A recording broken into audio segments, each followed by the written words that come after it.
नमस्कार दोस्तों, आज के इस वीडियो में हम एक नया अध्याय शुरू करने वाले हैं जिसका नाम है जैव अणु। दोस्तों, आज के इस वीडियो में हम सबसे पहले देखेंगे कि जैव अणु का परिचय क्या होता है, जिसके बाद हम देखेंगे कि कार्बोहाइड्रेट का वर्गीकरण किस प्रकार से होता है। तो चलिए दोस्तों शुरू करते हैं। सबसे पहले हम देखते हैं कि जैव अणु क्या होते हैं।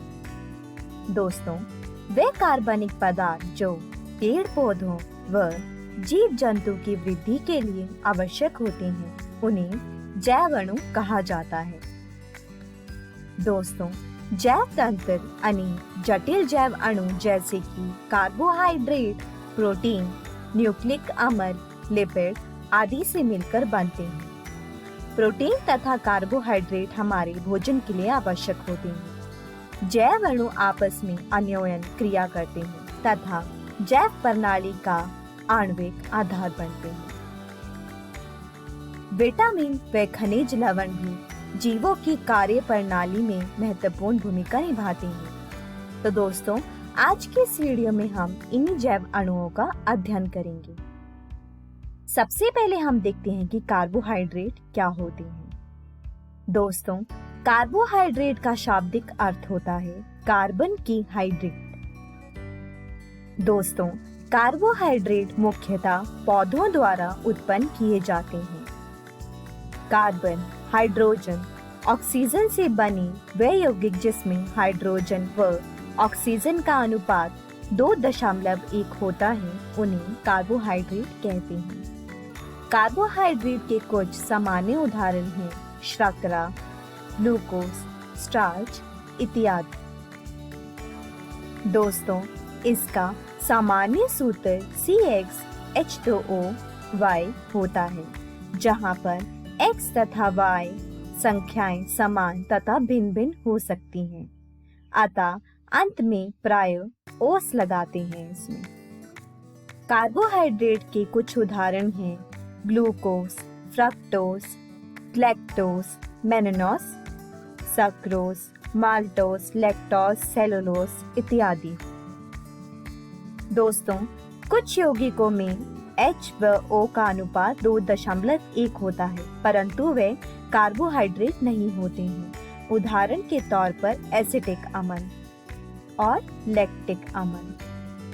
दोस्तों, कुछ पदार्थ कार्बोहाइड्रेट ऐसे भी होते हैं जिनमें H व O का अनुपात 2.1 नहीं होता है।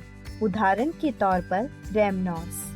दोस्तों, अगर हम कार्बनिक हाइड्रेट की आधुनिक परिभाषा देखें तो वे घूर्णक यौगिक जो पॉलीहाइड्रोक्सी एल्डिहाइड या कीटोन होते हैं, या वे पदार्थ जिनके जल अपघटन से पॉलीहाइड्रोक्सी एल्डिहाइड व कीटोन बनते हैं, उन्हें कार्बोहाइड्रेट कहा जाता है।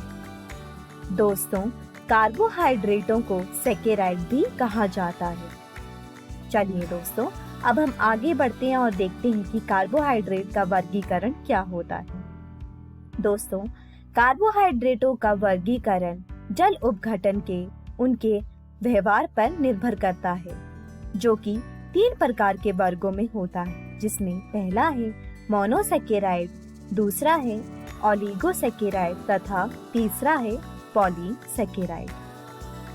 दोस्तों, मोनोसैकेराइड वे होते हैं जो जल में विलय होते हैं तथा इनका जल अपघटन नहीं होता है। ये ठोस क्रिस्टलीय पदार्थ होते हैं और इनका सामान्य सूत्र CnH2nOn होता है। इन्हें कार्बन परमाणु की संख्या के आधार पर वर्गीकृत किया जा सकता है। दूसरा है ओलिगोसैकेराइड। दोस्तों, वे कार्बोहाइड्रेट जिनके जल अपघटन से 2 से लेकर 10 तक मोनोसैकेराइड बनते हैं, उन्हें ओलिगोसैकेराइड कहा जाता है। यदि किसी कार्बोहाइड्रेट के जल अपघटन से 2, 3, 4 मोनोसैकेराइड बनते हैं तो उन्हें डाई, ट्राई, टेट्रा सैकेराइड कहा जाता है। सुक्रोज, माल्टोज, लैक्टोज सभी डाइसैकेराइड होते हैं क्योंकि इनके जल अपघटन मोनोसैकेराइड बनते हैं। अगला है पॉलीसैकेराइड। दोस्तों, वे कार्बोहाइड्रेट जिनके जल अपघटन से अनेक मोनोसेकेराइड बनते हैं, उन्हें पॉलीसेकेराइड कहा जाता है। उदाहरण के तौर पर स्टार्च, सेलुलोज, ग्लाइकोस तथा गोंद इत्यादि। दोस्तों, कार्बोहाइड्रेट को अपचायी एवं अनअपचायी शर्करा में भी वर्गीकृत किया जा सकता है। दोस्तों, वे शर्कराएं जो टॉलेन अभिक्रामक तथा फेलिंग विलयन को अपचयित कर देती हैं, उन्हें अपचायी शर्करा कहते हैं। उदाहरण के तौर पर सभी मोनोसेकेराइड तथा माल्टोस और लैक्टोस अपचायी शर्करा होती हैं। दोस्तों, वे शर्कराएं जो टॉलेन अभिक्रामक व फेलिंग विलयन को अपचयित नहीं करती हैं, उन्हें अनअपचायी शर्करा कहा जाता है। उदाहरण के तौर पर सुक्रोज। तो दोस्तों, आज की इस वीडियो में हमने जैव अणु के परिचय के बारे में पढ़ा, जिसके बाद हमने कार्बोहाइड्रेट के वर्गीकरण के बारे में पढ़ा। दोस्तों, अगली वीडियो में हम ग्लूकोज के बारे में पढ़ेंगे, जिसके बाद हम ये भी देखेंगे कि डाइसेकेराइड तथा पॉलीसेकेराइड क्या होते हैं। दोस्तों, मैं आशा करती हूँ आपको ये वीडियो समझ आया होगा। तब तक आप अपनी पाठ्य पुस्तक से इन सारे विषयों को दोहराने की कोशिश कीजिएगा। धन्यवाद।